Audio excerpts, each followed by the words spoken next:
ভাৰতৰ যি সংবিধান বা ভাৰতৰ যি আইনী প্ৰক্ৰিয়া সেই আইনী প্ৰক্ৰিয়াত মই ভাবো বিনা কাৰণত কাৰোবাক জেলত ভৰাই থোৱাটো কিমান দূৰ সম্ভৱ সেয়া মই যিহেতু নিজে কোনো ধৰণৰ ৰাজনীতি বা মই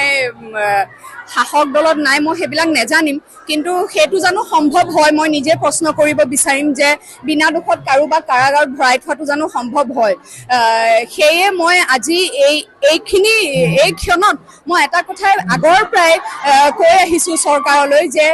জুবিন দাৰ সেই দিনটোত উক্ত দিনটোত 19 ছেপ্টেম্বৰত যি অমানিশা অসমবাসীলৈ নামি আহিছিলে সেই দিনটোত প্ৰকৃতাৰ্থত কি হৈছিলে সেই 2-3 দিনৰ ভিতৰত আমি যদি ধৰিবলৈ যাওঁ 18 ছেপ্টেম্বৰৰ পৰাই জুবিন দাৰ লগত কি হৈছিলে আৰু 19 ছেপ্টেম্বৰৰ দিনাখন আমি আমাৰ প্ৰাণৰ শিল্পীক জুবিন গাৰ্গক এনেকৈ মানে ইমান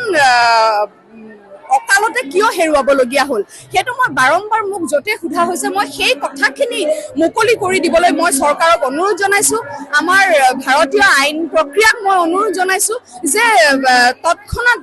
অতি শীঘ্ৰে অসমবাসীক এইটো জনাওক যে সেইদিনাখন আচলতে ঘটিছিল কি কেনেকৈ জুবিন গাৰ্গে নিজৰ প্ৰাণ হেৰুৱালে সেইদিনাখন সেই কথাখিনি অসমবাসীয়ে জানিব বিচাৰে তেনেধৰণৰ প্ৰয়োজন কিমান দূৰ আছিলে সেয়া অসমবাসীয়ে নিজেই জানে আছিল নে নাই